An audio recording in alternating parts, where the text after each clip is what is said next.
She was discarded by her own husband at the top of an empire she helped build, pregnant and alone in the rain. But a simple phone call to a forgotten man reignites invisible gears that span continents. And while the world sleeps, the brutal fall of someone who thought they would never be touched begins. The rain fell heavily on Regent Street that June night. Marina Kensington stood still at the building's entrance, drenched, unable to believe what had just happened. The navy blue silk dress, which hours earlier had shimmered under the apartment lights, now clung to her trembling body. Her dark brown hair streamed with water and she couldn't move. The glass doors of the luxury condominium had closed behind her, with a sound that echoed like a final sentence. Upstairs, on the 32nd floor, Roderick Alistair raised a glass of imported red wine. Through the enormous windows of the penthouse, the city of London stretched out like a carpet of lights. He observed that urban empire with the same coldness with which he had just expelled his wife. To him, Marina had been another decorative piece in his relentless ascent to the top of the British tech world. Now that she had dared to speak of feelings, of the future, of a life he hadn't planned, she had become just another obstacle to be removed.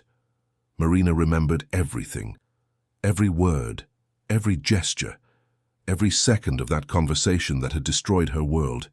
She had prepared a special dinner. She had lit candles, chosen the right music, worn the dress he liked best. In the discreet pocket of the dress she carried a small blue velvet box. Inside, a pair of delicate, handmade white wool baby booties. She had imagined that moment so many times, the surprise in his eyes, the tight embrace, the words of joy. But it wasn't like that. When she finally gathered the courage to say the three words that changed everything, "I'm pregnant," Roderick's face transformed. Not into joy, not into positive surprise, into contained rage, into contempt. He looked at her as if she were a stranger who had just invaded his home. "How could you be so irresponsible, Marina?" were his first words. "We had an agreement.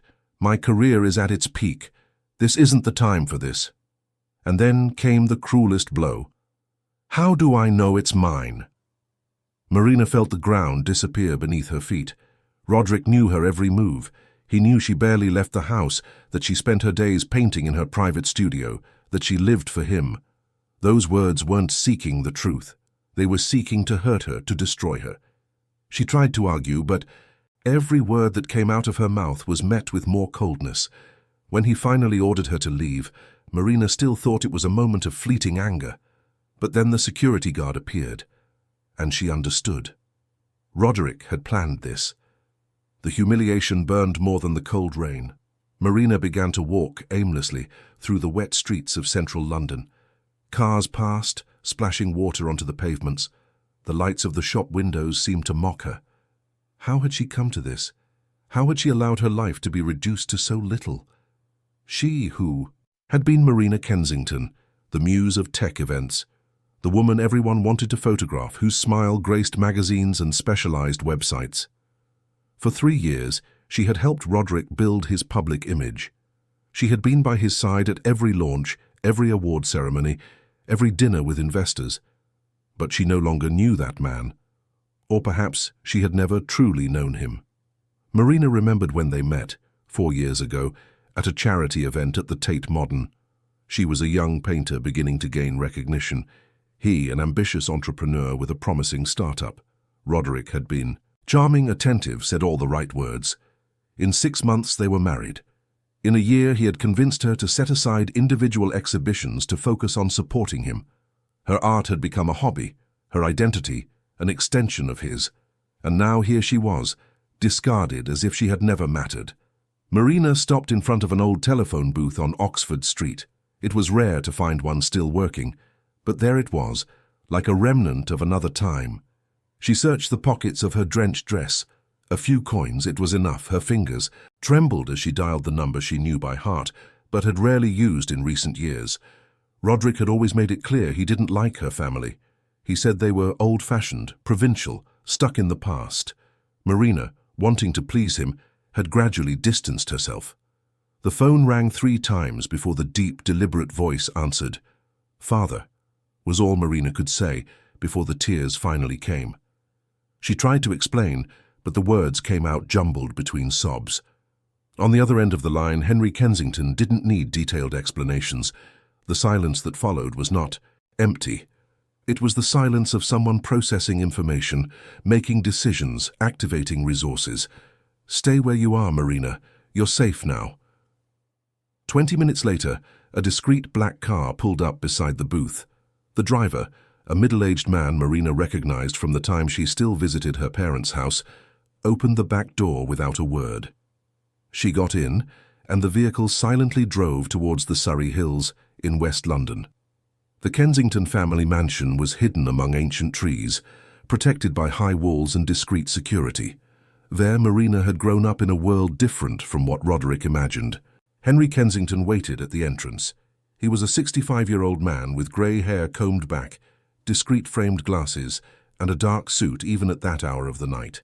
His gestures were restrained, but his eyes revealed deep concern when he saw his drenched and distraught daughter. He didn't ask questions. He simply enveloped her in an embrace that Marina hadn't known she needed so much. Then he led her inside, where staff were already preparing a warm room and dry clothes. While Marina took a hot bath and put on comfortable clothes, Henry went up to his private study. It was a room on the third floor of the mansion overlooking the gardens.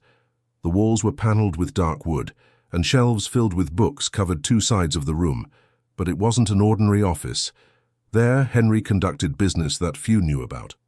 For 40 years, he had built a network of influence that extended across financial, industrial and political sectors, not only in the UK, but in various European countries and beyond.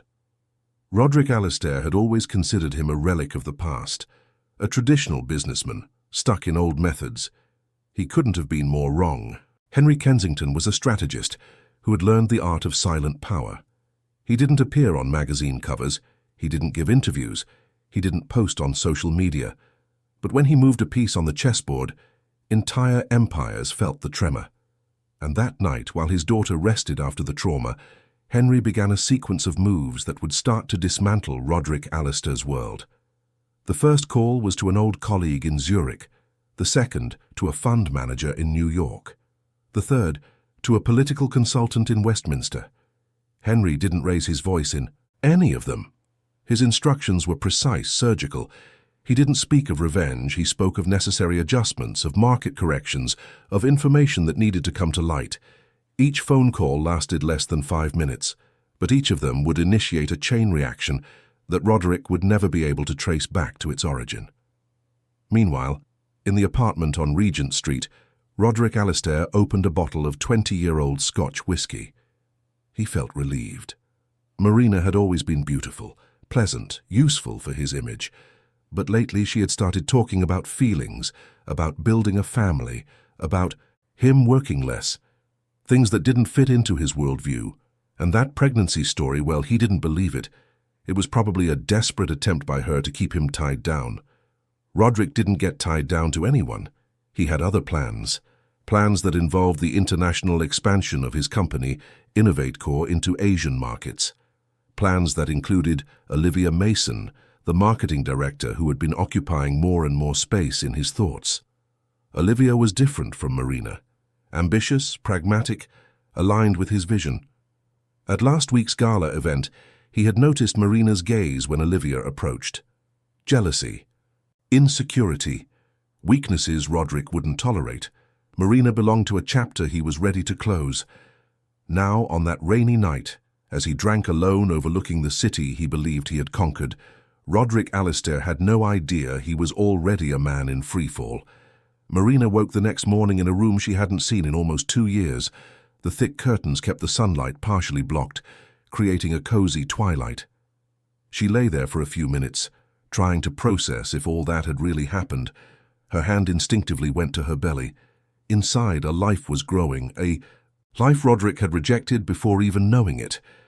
The tears returned, but this time they were different. They weren't just of sadness.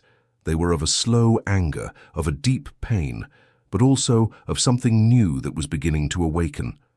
Determination. A soft knock on the door brought her back. It was Mrs. Celia, the housekeeper who had worked with the family for over 30 years. She entered carrying a tray with coffee, bread, fruit, and natural juice. "Good morning, Marina. Your father asked you to rest, but I prepared a hearty breakfast."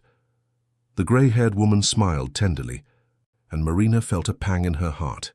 How she had missed that place, those people who truly cared about her.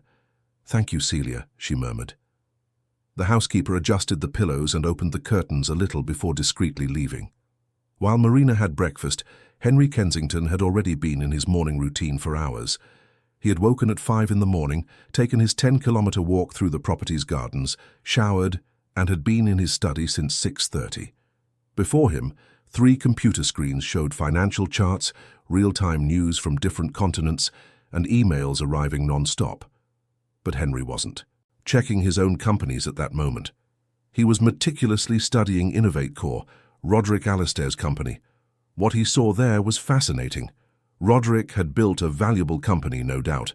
Innovate Corp had developed enterprise management software that quickly gained market share. The young entrepreneur had a talent for sales and an aggressive expansion vision. But Henry, with his decades of experience, saw beyond the shiny facade. He saw the vulnerabilities, the disguised debts, the dependence on a few large clients, the fragile partnerships, the problematic corporate structure. And, most importantly, he saw the arrogance of someone who had risen too fast and believed himself invincible. Henry made some notes in a leather-bound notebook. He didn't use a computer for everything. Some information was too sensitive to exist digitally. He circled 3 names. The first was a Swiss bank that held Innovate Corp's main credit line. The second, a large government client that accounted for 30% of the company's revenue. The third, an American investment fund that held 20% of the shares. Henry knew key people in each of these institutions. They weren't casual friendships. They were relationships built over decades, based on mutual favors, on trust, on a silent language that the world of high-level business understood. The first call was to Albert Schneider in Geneva. Albert and Henry had known each other since the 80s, when they worked together on a complex Latin American debt restructuring operation. The conversation was brief and in English. Henry mentioned that there were concerns about the financial health of certain British tech companies. He didn't name names, but sent a detailed report on Innovate Corp via a secure channel. Albert was experienced enough to understand. Within 48 hours, the Swiss bank would be re-evaluating its risk exposure. The second call was even more delicate. Charles Montgomery was a senior official at the Ministry of Economy in Westminster. He and Henry had a common history dating back to times when the UK was undergoing deep structural reforms. Charles owed his position, in part, to the discreet support Henry had given at crucial moments in his career. The conversation was in English, cordial, apparently about nothing important. They talked about football, family, plans for the end of the year. But in the middle of the conversation, Henry casually mentioned that he had heard rumors about possible irregularities in public contracts linked to management software. Nothing confirmed, of course. Just rumors that perhaps deserved a preventive audit. Charles understood. Within a week, Innovate Corp would receive notification of a full review of its government contracts. The third call was to New York. Jonathan Miller was a partner at one of the most respected investment funds in the United States. He and Henry had done lucrative business together over the years. Jonathan trusted Henry's instinct. When the Briton called saying there were worrying signs in one of his holdings in the UK, Jonathan paid attention. Henry didn't need to convince him of anything. He just planted the seed of doubt. He presented numbers, trends, risks that might not be being adequately assessed. Jonathan promised to review the fund's position. For an institutional investor, reviewing often meant reducing exposure. But Henry didn't stop there. He knew that destroying a company financially was not enough. It was necessary to destroy its reputation. And for that, he had contacts in the press, not in sensationalist tabloids, but in respected outlets, investigative journalists he had known for years. Serious people who wouldn't publish lies, but who would be very interested in investigating certain anonymous complaints that would reach them in the coming days. Complaints about workplace harassment within Innovate Corp, about questionable labor practices, about numbers doctored in presentations to investors. Nothing Henry would invent. All true. He would just ensure that this information, previously hidden, reached the right eyes. While Henry worked in silence, Marina finally came down to the main floor of the mansion. She found her father in the library, surrounded by old books and some of the artworks he collected. Henry looked at his daughter with an expression that mixed concern and determination. "Sit down, Marina. We need to talk." She obeyed, settling into a leather armchair. "I'm so sorry. For everything, Father. I shouldn't have distanced myself. I shouldn't have let him make me choose between you and him." Henry raised his hand in a gentle gesture. "There's nothing to apologize for. You are here now. You and my grandchild." Hearing those words, Marina felt her eyes well up again. It was the first time someone recognized the child as something real, something precious. Her father approached and held her hand. "Marina, you need to understand one thing. What happened yesterday was not just a personal rejection. It was an affront to our family, to your dignity, to the life you carry, and that cannot go unanswered." Marina looked at her father with surprise. "What do you mean?" Henry sighed. "For years, I watched you erase yourself for that man. You, who were a talented artist, who had your own light, became just an accessory to him. But I respected your choice because you seemed happy. Now he has shown who he really is, and when a man attacks my daughter in this way, he is not just dealing with you. He is dealing with me." Marina felt a shiver. She knew stories about her father, about how he conducted business, but they had always been vague, distant. "Father, what are you going to do?" Henry smiled, but it was a joyless smile. "Justice, Marina. I will deliver justice. Not with violence, not with public scandal, but with precision. Roderick Alistair built his empire on fragile foundations and arrogance. All I need to do is remove a few supporting pieces, and the rest will crumble on its own." Marina felt a mixture of relief and fear. Part of her wanted to see Roderick pay for what he had done. Another part feared the consequences. "But is it legal? Is it right?" Henry looked at her seriously. "Everything I do will be within the law. I will not invent crimes or create lies. I will merely ensure that the truth about Roderick and his company comes to light, and that the right people make the right decisions based on that truth." Marina was silent for a moment. Then she asked, "And me? What do I do now?" Henry sat beside her. "You recover. You take care of yourself and the baby. And you go back to painting. Remember when you had exhibitions scheduled, when galleries vied for your works? Remember when your art meant something to you?" Marina nodded, moved. "I gave all that up. Roderick said it was a waste of time, that I should focus on supporting him." Henry shook his head. "He was afraid you would shine brighter than him. Insecure men always try to extinguish the light of others, but now you are free to light your light again." In the following days, Marina established a routine at the family home. She woke early, walked in the garden, painted in the old studio her father had arranged for her. The brushstrokes came naturally, as if her fingers had a memory of their own. She painted what she felt, the pain, the anger, but also the hope. Dark colors mixed with soft tones. Storms gave way to sunrises. It was therapy in the form of art, and as Marina reconnected with herself, Roderick's world began to crack. He still didn't realize it. The Monday after Marina's expulsion, Roderick woke up excited. He had a meeting scheduled with Japanese investors interested in expanding Innovate Core into the Asian market. It was the deal he had been pursuing for months. He put on his best suit, reviewed the presentation, rehearsed his speech. Everything seemed perfect. Until an hour before the meeting, his assistant entered the room with a worried expression. "Roderick, we need to talk. The Japanese cancelled. They said issues have arisen that need to be resolved before any commitment." Roderick frowned. "What issues?" The assistant showed him his tablet. An article published that morning on a respected economic news website questioned the sustainability of Innovate Core's business model. It cited anonymous sources within the company speaking of excessive pressure, high employee turnover, impossible targets. Nothing illegal, but enough to raise red flags for cautious investors. Roderick felt the first pang of concern. "This is ridiculous. Who leaked this? We'll sue." The assistant shook his head. "The sources are protected, and technically there's nothing defamatory. It's just an investigative report." But that was just the beginning. In the following hours, Roderick began to receive calls, first from the Swiss bank requesting an urgent meeting to review credit terms, then from the government notifying him of an audit of public contracts, then from two large clients saying they were evaluating other supplier options. It was as if suddenly all the certainties of his professional life were being questioned simultaneously. And Roderick couldn't understand why. He couldn't connect the dots. He didn't imagine that while he was trying to put out fires, a man he had always despised was orchestrating every flame from a silent office in the Surrey Hills. Tuesday dawned grey in London. Roderick Alistair hadn't slept well. He had spent the night reviewing contracts, analysing numbers, trying to understand what was happening.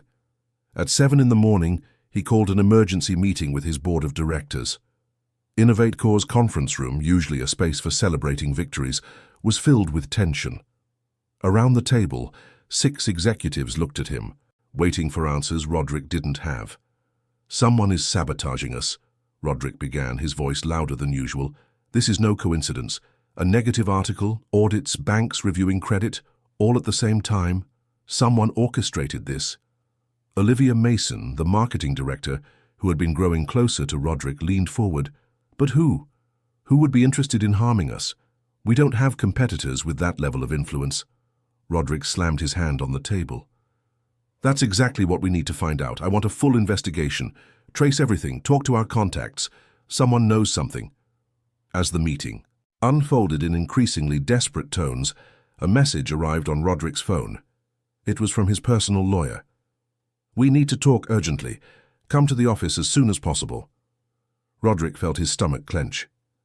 "Excuse me, I need to resolve something," he told the directors before rushing out. In the elevator, he looked at his reflection in the mirror. There were dark circles under his eyes. The perfect suit suddenly seemed wrinkled. When was the last time he had eaten something? He couldn't remember.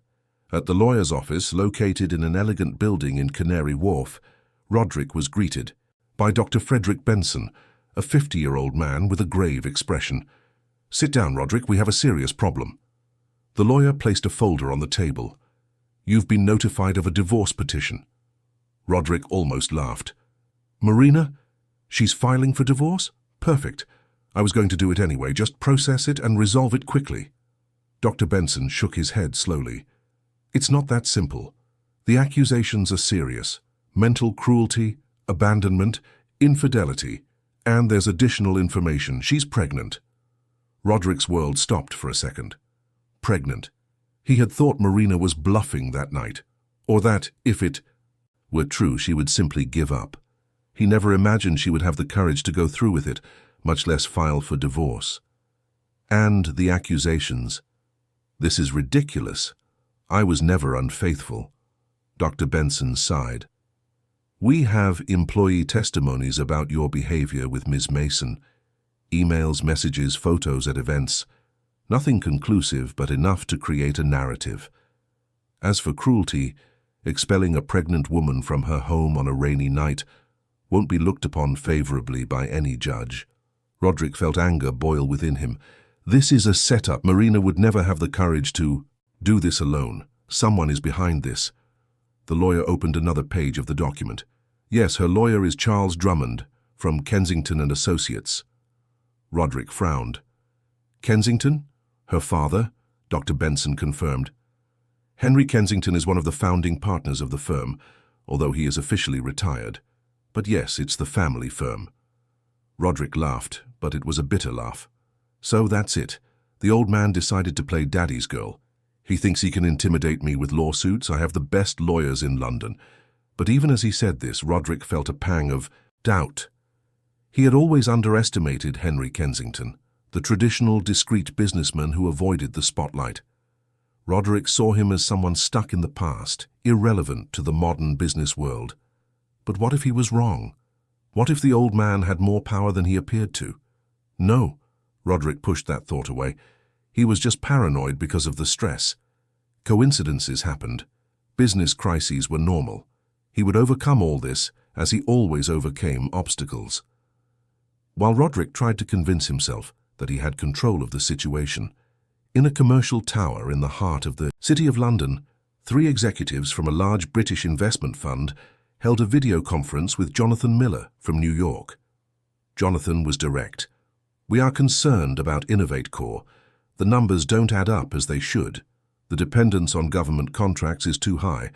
And now with these audits, the risk has increased significantly.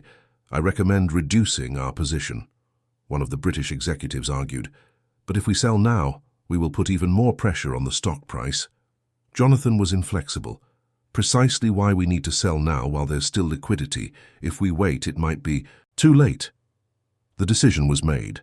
In the next 48 hours, the fund would discreetly sell its InnovateCore shares. Not all at once to avoid immediate panic, but enough to signal to the market that smart investors were getting out. And when institutional investors start to leave, others follow. It's the herd effect. What seemed like a solid company suddenly becomes toxic, and the fall, when it begins, is swift. Marina didn't know all these details. Her father kept her protected from the operation he was conducting, but she knew something was happening. She saw it in the economic news, on specialized websites. InnovateCore was under scrutiny. Roderick was being questioned. Part of her felt a dark satisfaction. Another part felt something more complex. It wasn't exactly pity, but perhaps a mourning for what could have been. She had truly loved that man, or at least the version of him she had known at the beginning. One afternoon, while painting in the studio, Marina received a visit from Clara, her best friend from art school. The two had drifted apart in recent years, especially after Roderick began to control every aspect of Marina's life. But Clara, having learned from mutual sources that Marina was back at her parents' house, had shown up unannounced. "Marina, my God, I heard everything. How are you?" The two hugged tightly, and Marina realized how much she had missed true friendships. Clara was a tall woman with curly hair and a free spirit. She had continued her artistic career and now had her own studio in Notting Hill. While they drank tea, Marina told her everything, every detail of that horrible night, of the rejection, of the pregnancy. Clara held her hand tightly. "You did the right thing leaving there. That man is a monster." Marina shook her head. "He's not a monster, Clara. He's just someone who never learned that people aren't disposable objects. But I'm also to blame. I let him turn me into something I wasn't." Clara looked at Marina's recent paintings scattered around the studio. "But you're coming back. Look at these, Marina. These paintings are incredible. They have life, emotion. They're so much better than those neat little things you used to do to please fancy galleries." Marina smiled for the first time in days. "You think, honestly?" Clara nodded enthusiastically. "I'm sure. And I'll tell you more. I'm organizing a group exhibition at my studio next month. I want you to participate. 3 artists, free theme, opening night with press and collectors." Marina hesitated. "I don't know if I'm ready." Clara cut her off. "You are. Trust me."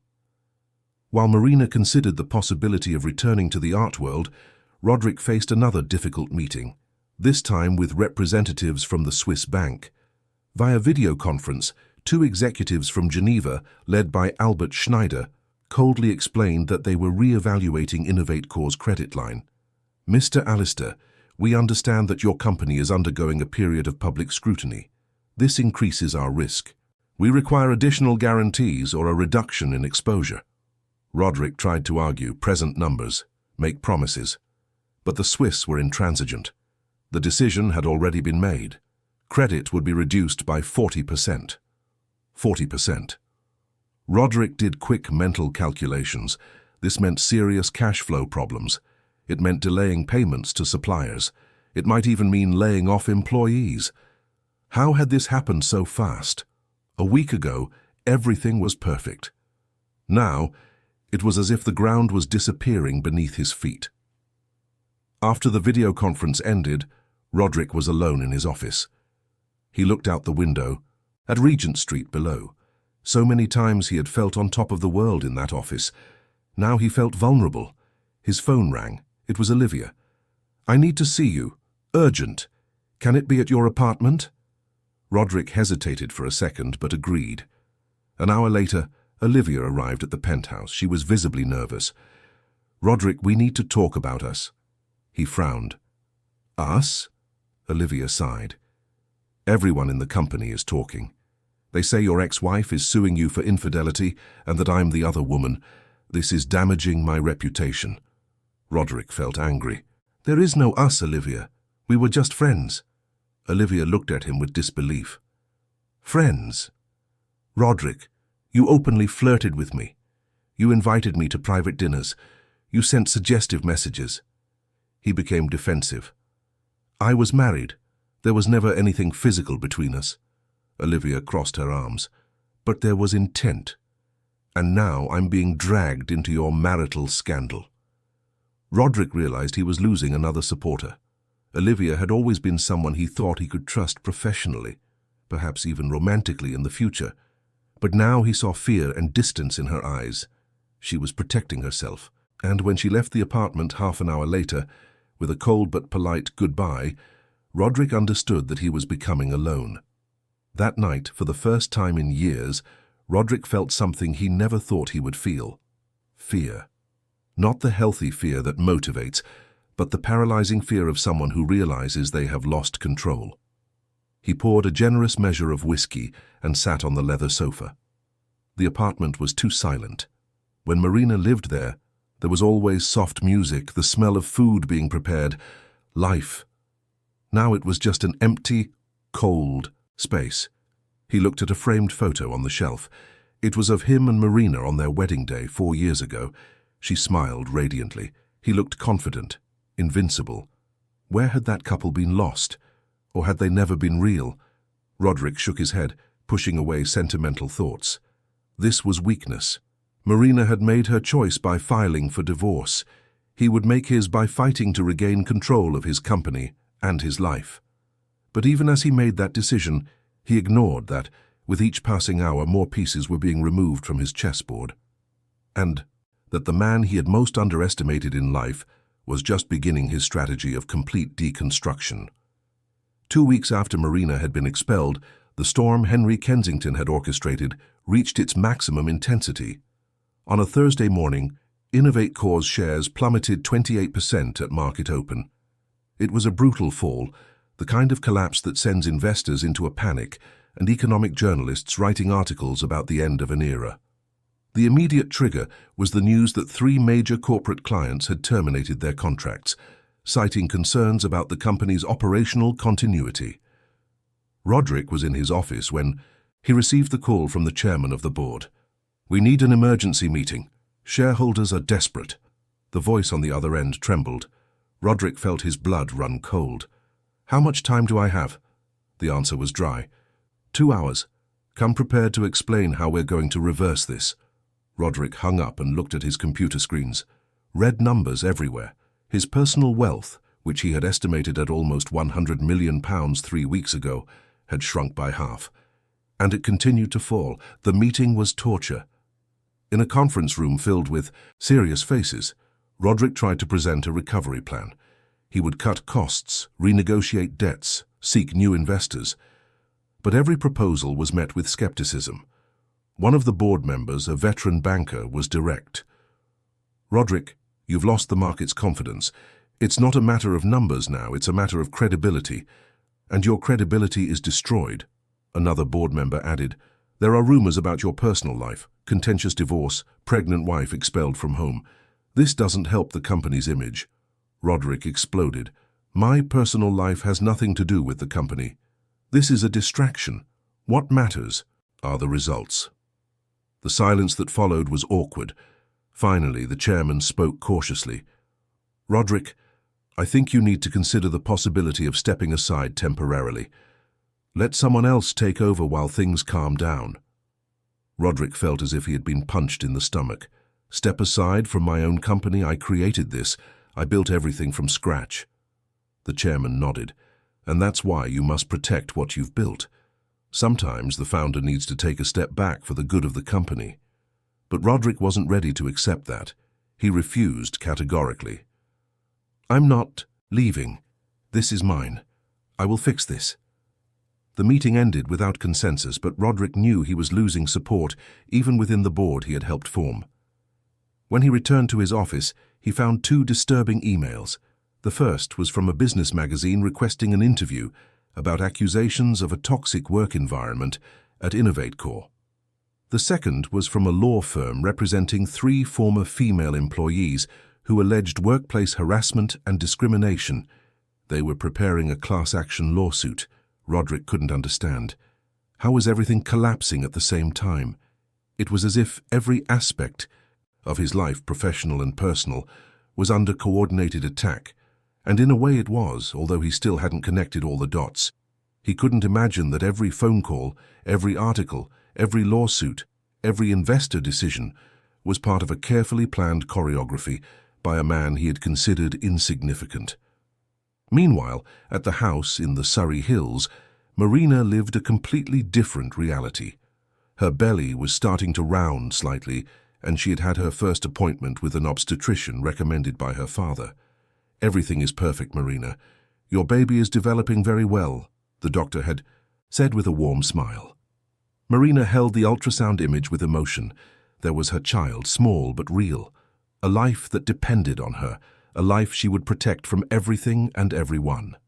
Clara visited Marina almost daily now. The two spent hours in the studio, painting, talking, planning the exhibition. Marina produced at a pace she didn't know she was capable of.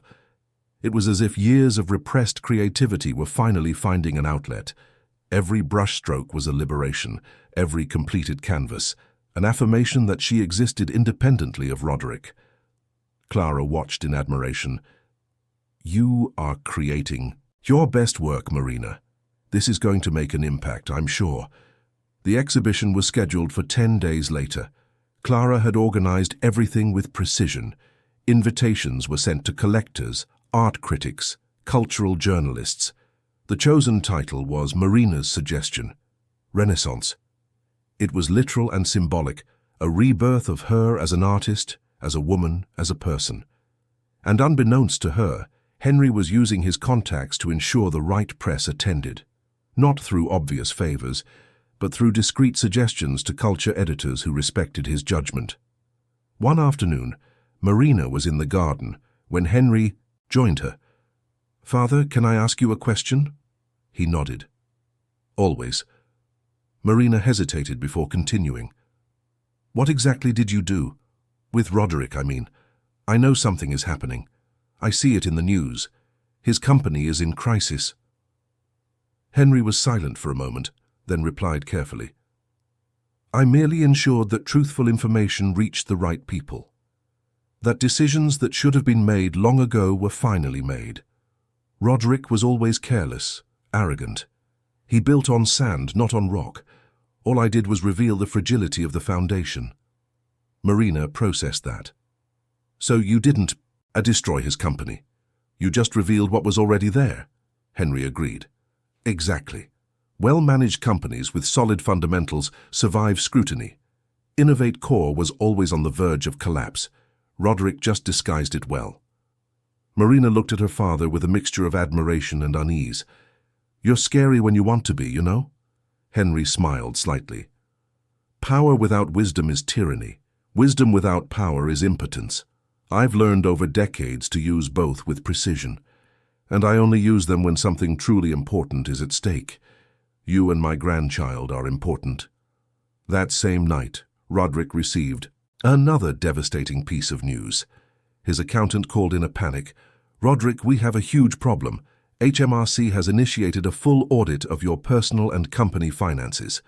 Roderick felt the world spin. "Audit? Why?" the accountant explained. "It seems there have been anonymous complaints about possible tax irregularities. Nothing I think will result in criminal prosecution, but it will expose all your tax planning strategies, and some of them, well, are in the grey area of legality." Roderick hung up and poured himself another whiskey. It was his 3rd bottle that week. The alcohol helped him sleep, but waking up was increasingly painful. He looked around the luxurious apartment. All of it, all the success he had built, was slipping through his fingers, and for the first time, he allowed himself to consider a possibility that would have seemed absurd before. What if someone really was orchestrating all this? What if it wasn't a coincidence? He picked up his laptop and began to research. Henry Kensington. Who was this man he had always treated with disdain, really? The first pages of Google showed little. A few mentions in old articles about mergers and acquisitions, a photo from decades, Thargo at a business award ceremony. Nothing substantial. But then Roderick found an academic article on business strategy in Europe. One of the references cited Henry as one of the silent architects of British economic restructuring in the 90s. The article described him as one of the most influential backstage operators of the country's economic power. Roderick felt a chill down his spine. Backstage operator. He had always thought power was something visible, ostentatious. Magazine covers, interviews, social media followers. But what if true power was invisible? What if the most powerful men were those no one talked about, who didn't appear on billionaire lists, who moved pieces without ever revealing their hand? And what if Henry Kensington was exactly that kind of man? Roderick tried to dismiss the thought. He was being paranoid, but the seed of doubt had been planted. The next day, Roderick did something desperate. He hired a private investigator to find out everything about Henry Kensington. The investigator was expensive, specializing in corporate intelligence. "I'll need time," he said.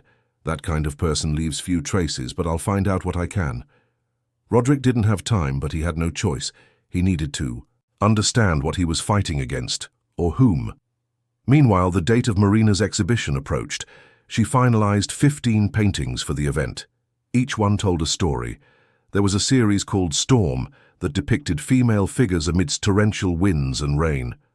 Another series, New Light, showed the same figures emerging from darkness into luminous dawns. And the centerpiece, which Marina saved for last, was a large painting, almost 2 meters tall. It showed a woman delicately holding a small child's hand as they looked together at a golden horizon. It was intense, emotional, technically impeccable. Clara was moved when she saw it. "Marina, this is a masterpiece, seriously. This is going to be the star of the exhibition." Marina smiled, exhausted but satisfied. She had poured her soul onto those canvases, and for the first time in years, she felt she had created something true, something that came from an authentic place within her. It wasn't art to impress critics or please a controlling husband. It was art because she needed to create, because she had something to say. The night before the exhibition opened, Marina barely slept. She was anxious, but it was a different kind of anxiety from what she had felt in recent weeks. It was the anticipation of someone about to share something important with the world. Henry appeared in her room with a small wrapped box. "Open it," he said. Marina carefully unwrapped it. Inside there was a delicate necklace with a paintbrush-shaped pendant. "It belonged to your mother. She was a painter too, you remember. She always wore this whenever she opened exhibitions." Marina felt tears in her eyes. Her mother had passed away when she was only 12, but the memories were vivid. "Thank you, Father," she whispered. Henry hugged his daughter. "Tomorrow you will show the world who you truly are, and I'll be there in the front row proud of you." Marina held the necklace as if it were the most precious thing in the universe, and at that moment she realized something fundamental. She didn't need Roderick to feel complete. She didn't need external validation to have worth. She had her father, her art, her baby on the way, and herself. And that was more than enough. The opening night arrived with pleasant spring weather in London. Clara's studio in Notting Hill was transformed. Strategically placed lights illuminated the paintings of 3 artists, but it was Marina's section that dominated the main space. Her 15 canvases created a powerful visual narrative that made the first guest stop and contemplate in silence. Clara had organized everything perfectly. There was wine, soft music, a printed catalogue with critical texts about each artist. Marina arrived at 7 in the evening, accompanied by Henry. She wore a simple but elegant earth-toned dress, which subtly disguised her still early pregnancy. Her mother's necklace gleamed against her skin. She was nervous, her hands trembled slightly, but there was determination in her eyes. Clara hugged her, tightly. "Everything is perfect. People are going to love it. Trust me." And Marina trusted, because she had nothing left to lose, only everything to gain. The first guests began to arrive. Local artists, art students, some collectors Clara knew, but then faces Marina recognized from magazines and newspapers started to appear. Important art critics, editors of cultural sections, a curator from the Museum of Modern Art. Clara whispered in Marina's ear. "I don't know how, but we managed to attract the big names." Marina looked at her father, who was observing everything from a discreet corner with a slight smile. She understood.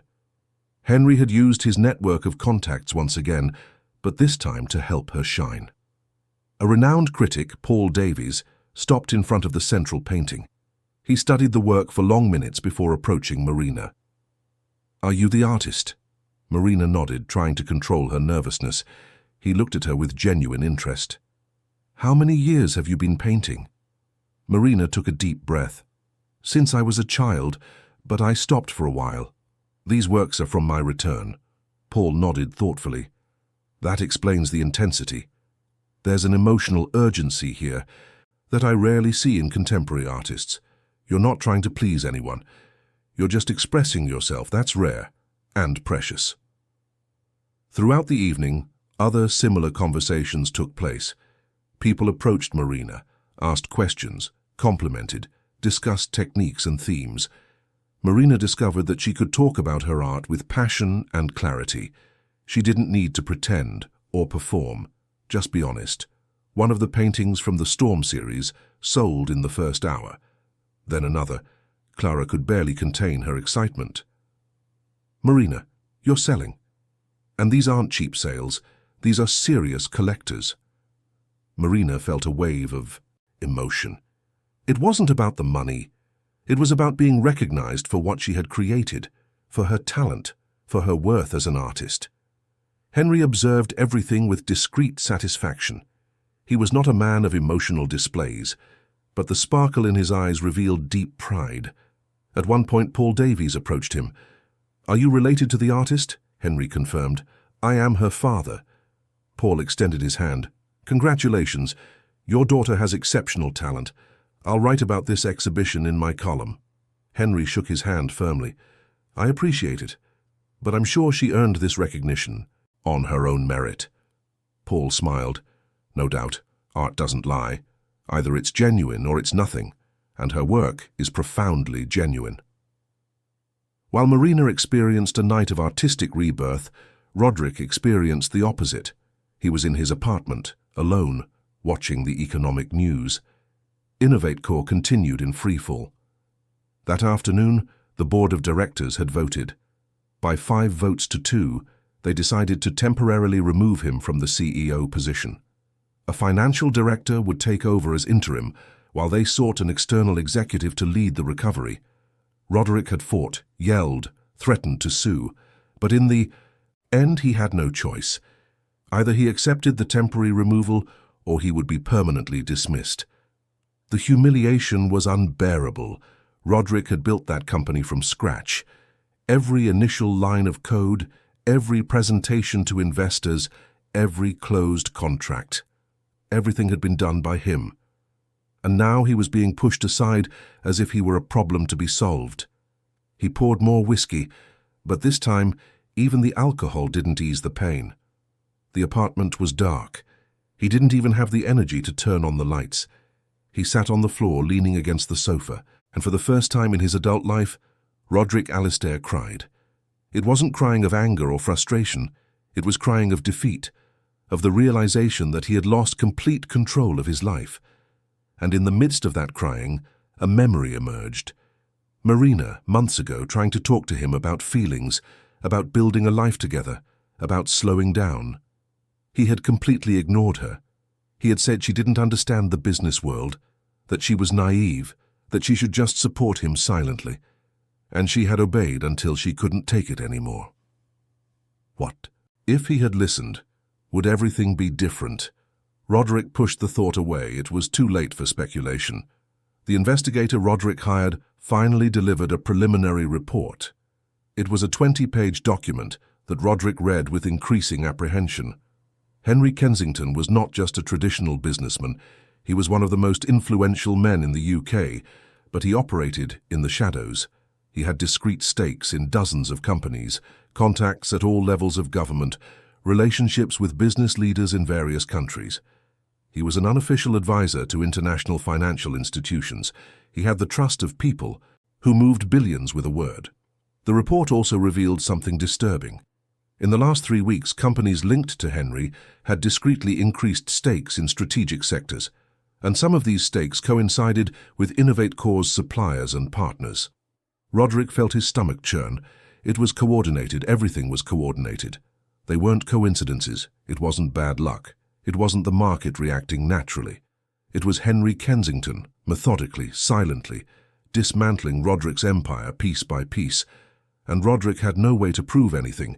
Everything was legal, technical, within the rules, but the effect was devastating. Roderick picked up the phone. He hesitated for long minutes before finally dialing. Marina answered after a few rings. Her voice had a different quality, firmer, more confident. "Hello?" Roderick almost hung up, but forced himself to speak. "Marina, it's me."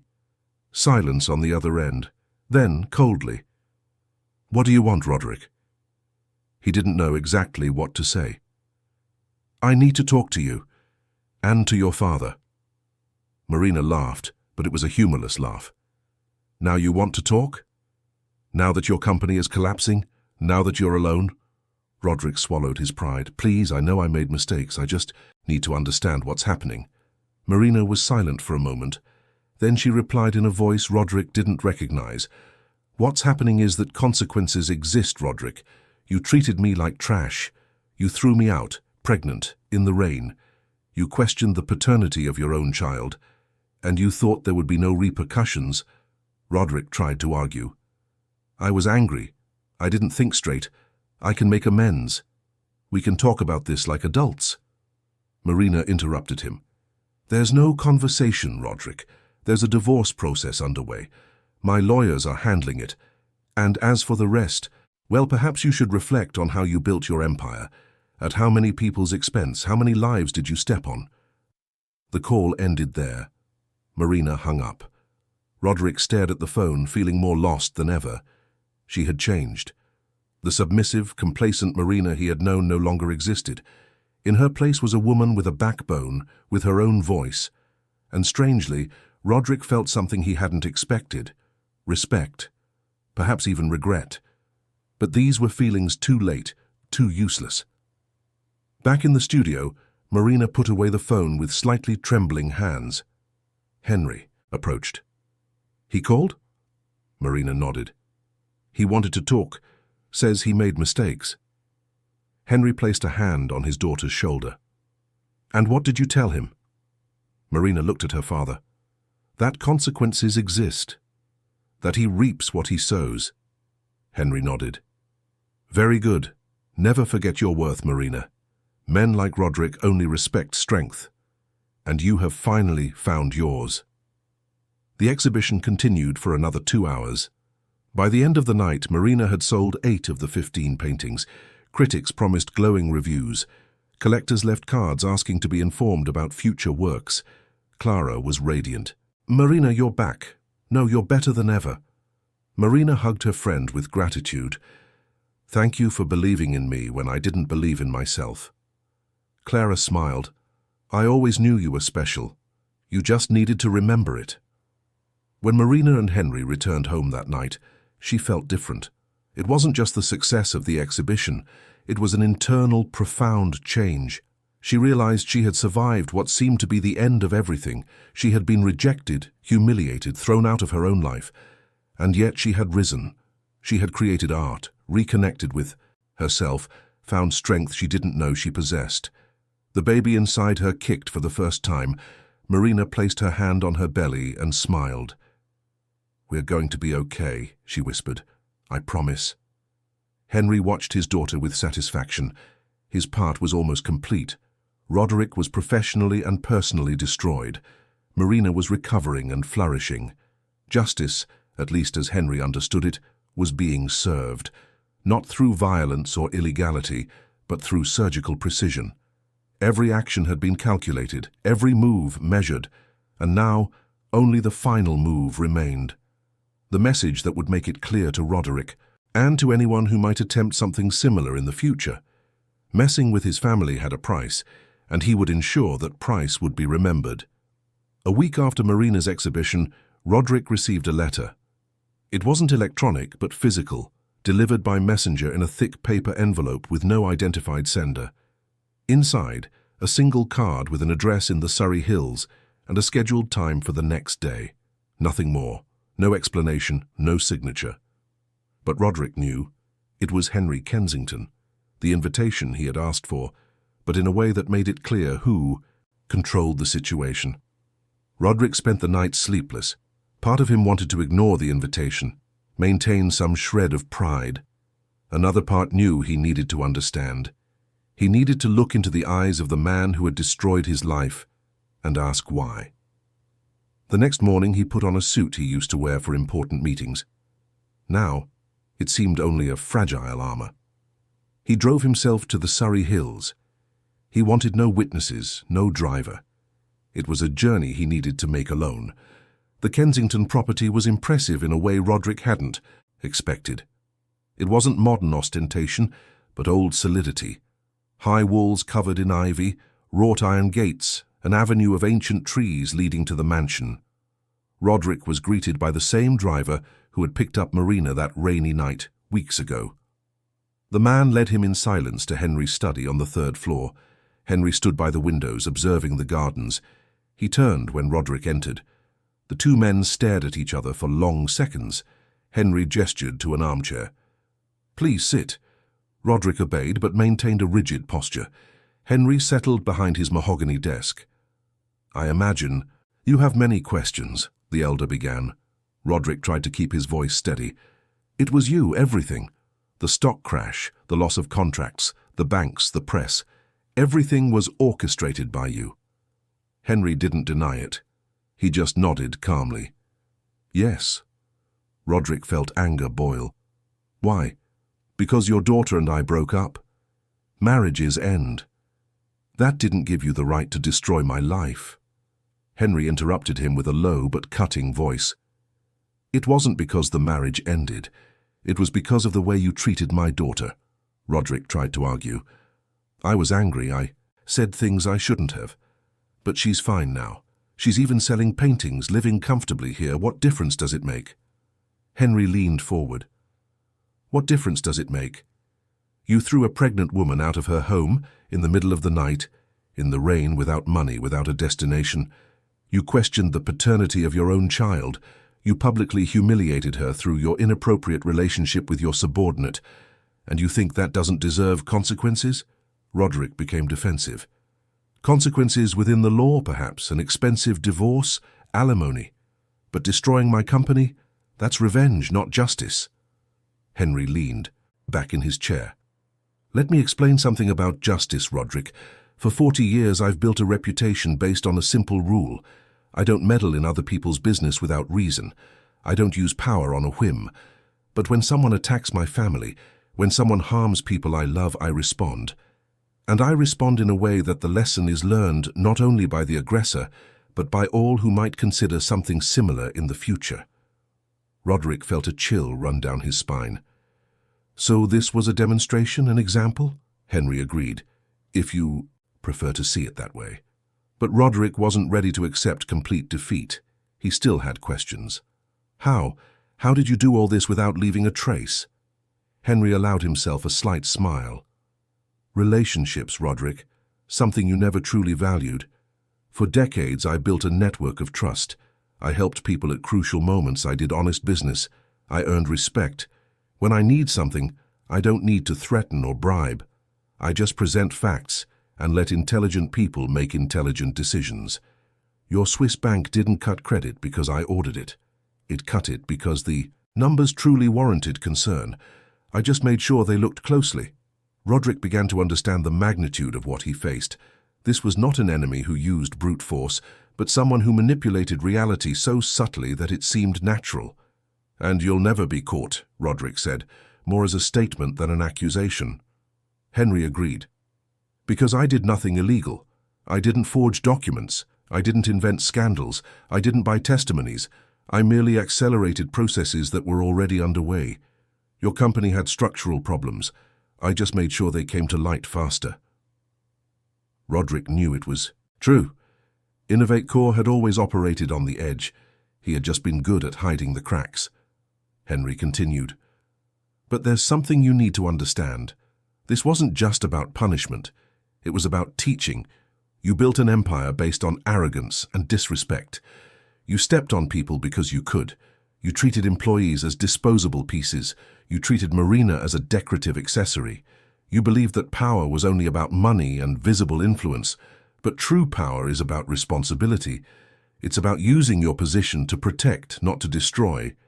It's about building something that sustains, not something that crumbles in the first storm." Roderick felt something break inside him. It wasn't just anger or frustration. It was the realization that he had wasted years building something hollow. He looked at Henry, and for the first time saw not an enemy, but a mirror showing everything he could have been if he had made different choices. "And Marina?" Roderick asked, in an almost inaudible voice. "How is she really?" Henry softened his expression. "She is recovering. She has returned to painting. She has real talent that you never valued, and she is pregnant with a child she already loves. Unconditionally, even if you don't want to recognize him." Roderick closed his eyes. Guilt was a physical weight on his chest. "Can I see her?" Henry was silent for a moment. Then, surprisingly, he agreed.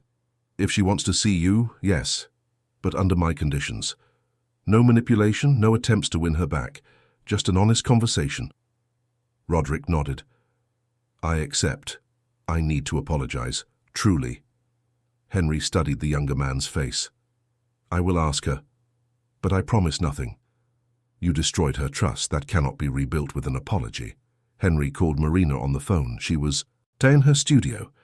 When he explained that Roderick was there and wanted to talk, the silence on the other end was long. "Finally," she replied. "All right, but with you present, and only for a few minutes." Henry confirmed and hung up. "She's coming." Roderick felt a mixture of relief and dread. What would he say? How would he ask forgiveness for something unforgivable? Marina arrived 15 minutes later. She wore simple clothes, her hair tied back, no makeup. She was more beautiful than Roderick remembered. There was a light in her that hadn't existed before, a strength. She entered the study and looked at Roderick with no apparent emotion. "Hi, Roderick." He stood up instinctively. "Hi, Marina. Are you well?" She nodded. "I am. Better than I've been in years, actually." The comment hit Roderick like a slap, but he deserved it. He took a deep breath. "I came to apologize. I know words don't make up for what I did, but I need you to know that I regret it. Everything. How I treated you, how I rejected our child, how I threw away something precious because I was blind by ambition and pride." Marina observed him with a neutral expression. "Do you regret it because you lost everything, or because you truly understand what you did?" Roderick hesitated. It would be easy to lie, to say he understood completely. But Marina deserved honesty. "Probably a bit of both. But I'm trying to understand. I'm trying to see where I went wrong." Marina nodded slowly. "At least that's honest." She walked to the window, looking out at the gardens. "For 3 years, Roderick, I erased myself for you. I stopped painting because you said it was a waste of time. I distanced myself from my family because you couldn't stand them. I wore the clothes you approved of, attended the events you wanted, smiled when you told me to. I became a shadow. And when I finally gathered the courage to talk about having a family, about building something real together, you discarded me like trash." Roderick felt tears burn his eyes. "I know, and it's unforgivable." Marina turned to face him. "You're right. It is unforgivable. But understand something. I don't hate you, Roderick. I pity you, because you are empty. You built an empire, but you have nothing that truly matters. No real connection, no true love. No purpose beyond accumulating more power and money. And when everything crumbles, you are left alone. I have my father, my art, my child. I have reasons to wake up in the morning. What do you have?" Roderick had no answer. Because she was right. He had nothing. Marina continued now in a softer voice. I accept your apology, Roderick, but not because I completely forgive you. I accept because I need to move forward without carrying anger. As for the baby, she discreetly placed her hand on her rounded belly. You have a choice. You can be a real father, present, responsible when you're ready to be a better person, or you can continue your life without us. Either way, we'll be fine. Roderick felt hope for the first time in weeks.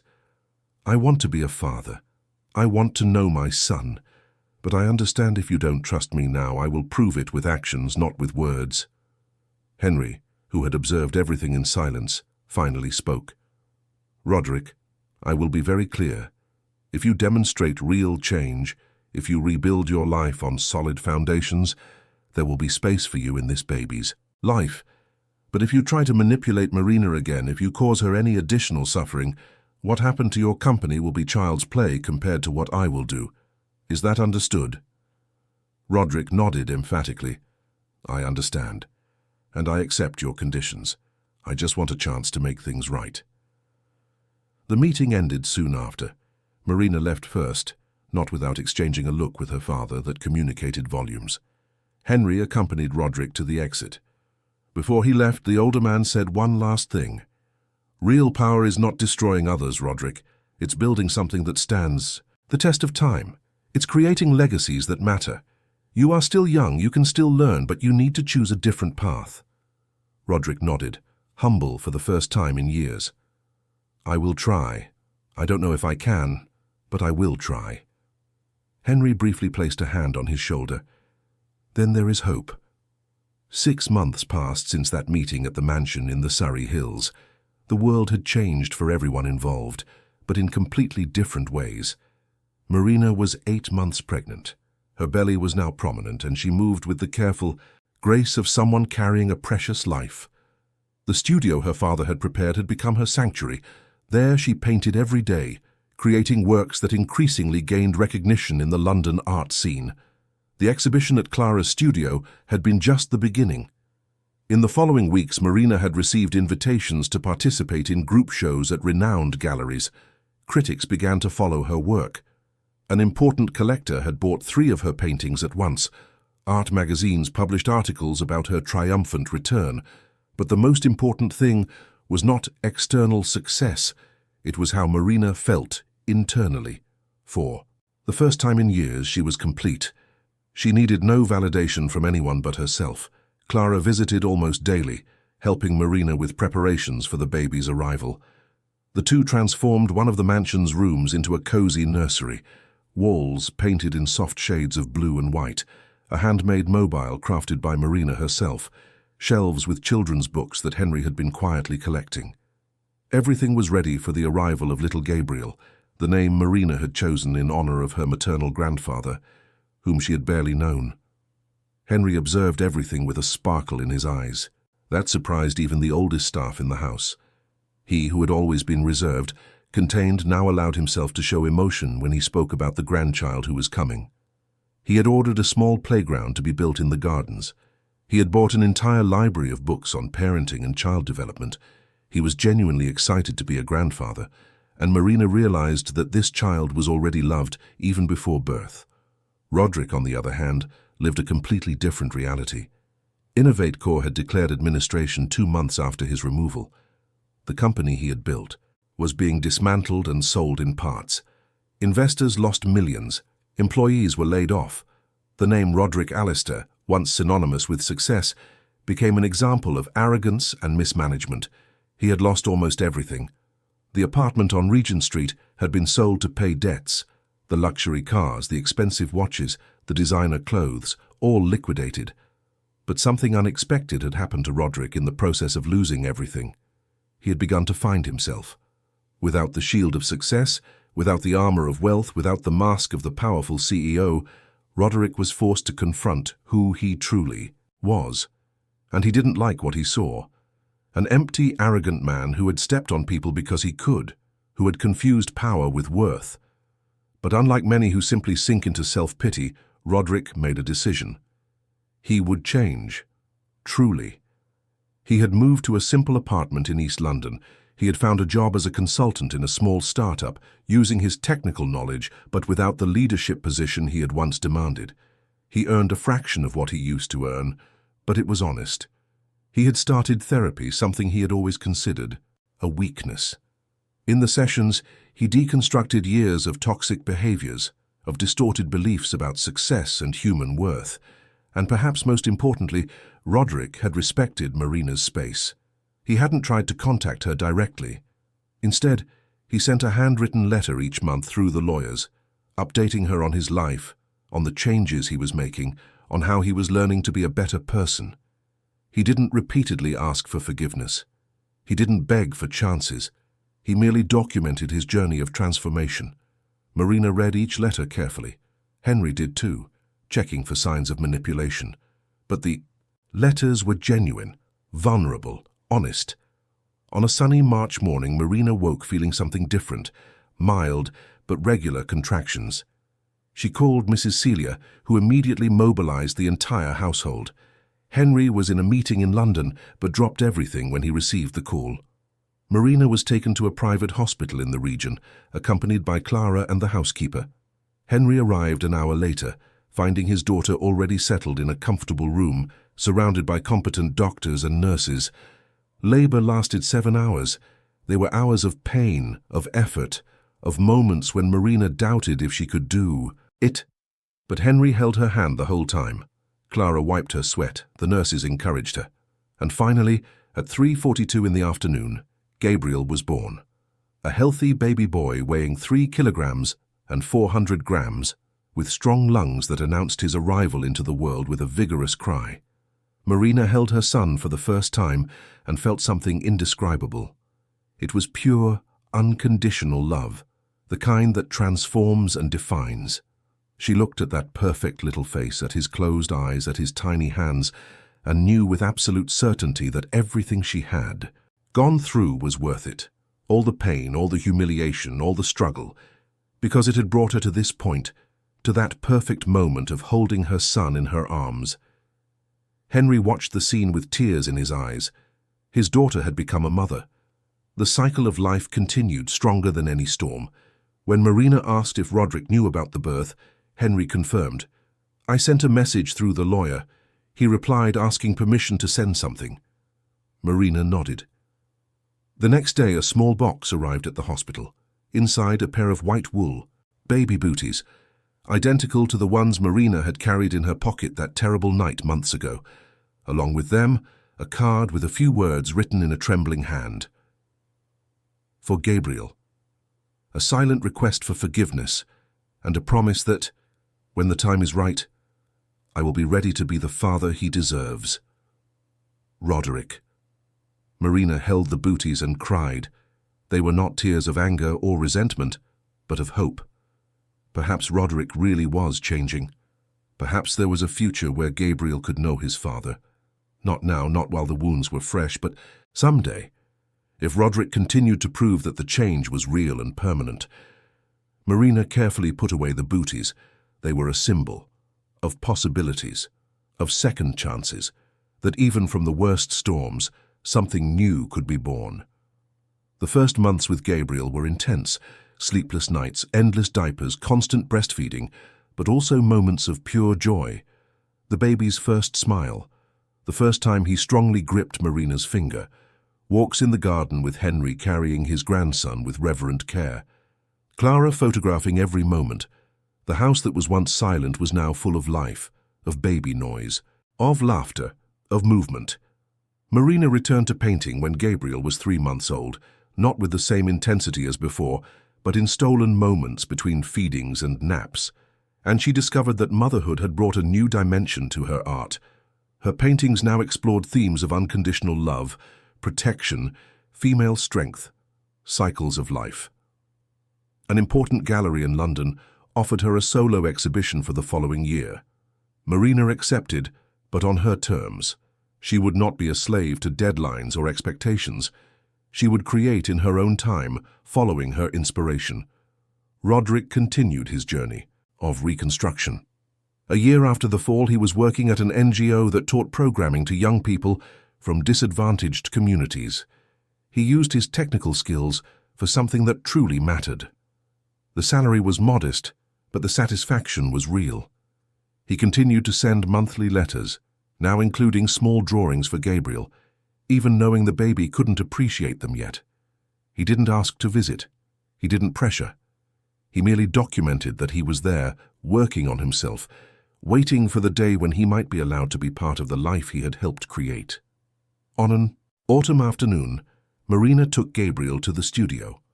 The boy, now 7 months old, was sitting on an activity mat while she worked on a new painting. It was a large canvas representing a sunrise over the horizon, with a female figure holding the hand of a small child. In the lower right corner, Marina wrote a dedication. "To my father, who taught me that true power is to protect those we love." She knew that would be the centerpiece of her next exhibition. Henry entered the studio carrying an envelope. "It arrived today," he said, handing it to Marina. It was Roderick's monthly letter. Marina opened it and read. This time, in addition to the usual update, there was something different. A question. If Marina deemed it appropriate, if she felt it was the right time, Roderick would like to meet Gabriel, not to demand rights, not to disturb the peace she had built.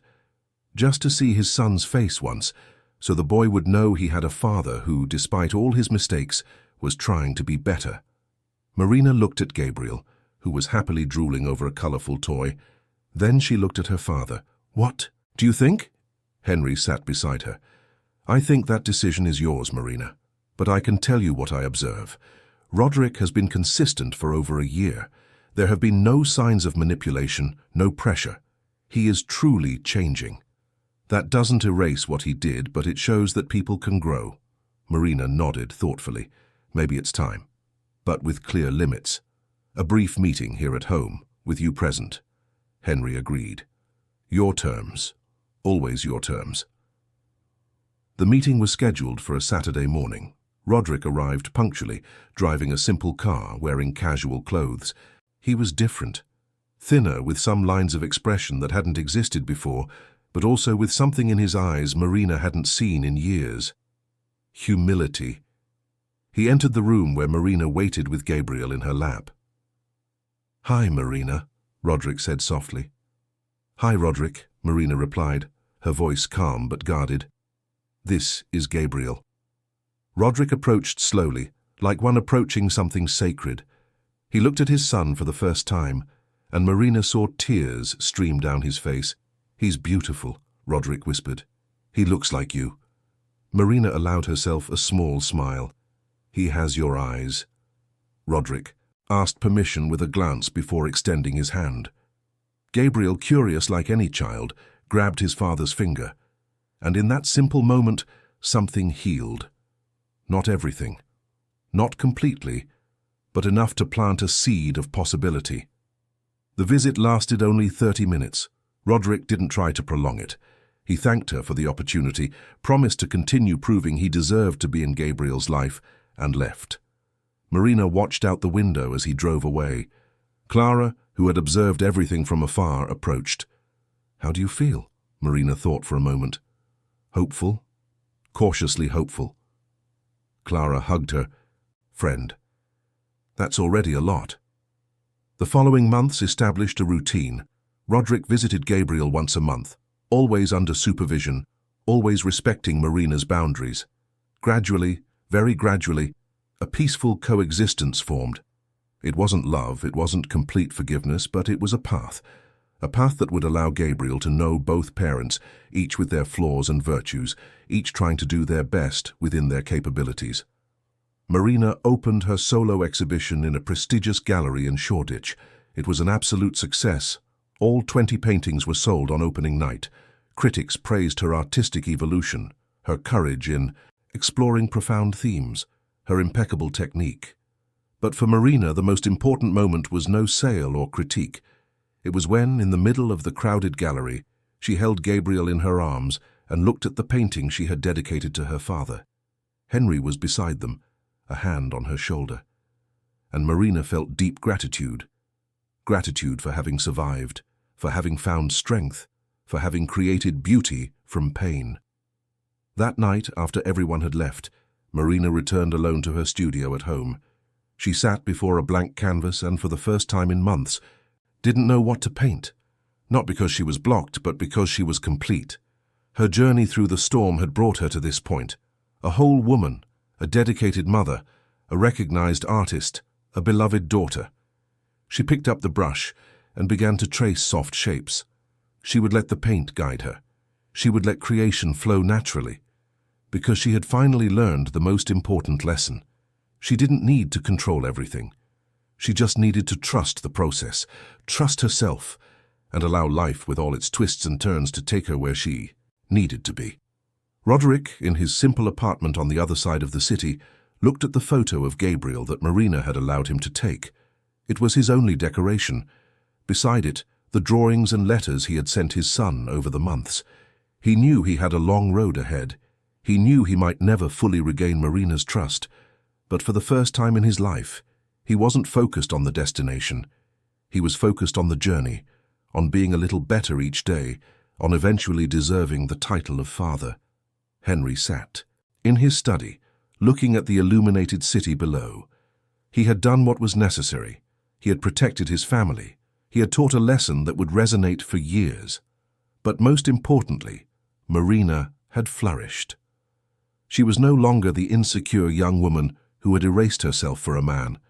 She was strong, independent, complete. And Gabriel would grow up seeing that strength. He would grow up knowing that family was about unconditional love, about protecting each other, about rising after every fall. Henry smiled.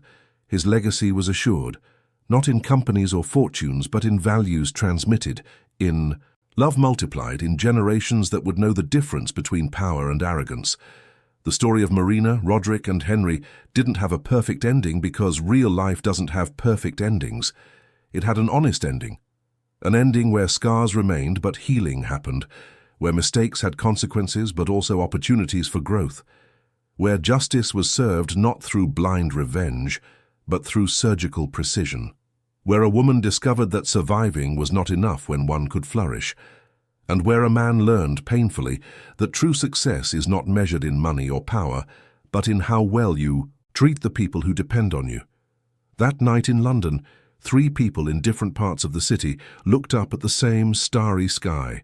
Marina, holding a sleeping Gabriel, feeling peace. Roderick, alone but hopeful, working on himself. Henry, satisfied that justice and love had prevailed, each on their journey, each carrying lessons learned, each building futures different from those they imagined, but perhaps, just perhaps, better. Dear listeners, we hope the story of Marina, Roderick, and Henry has touched your hearts.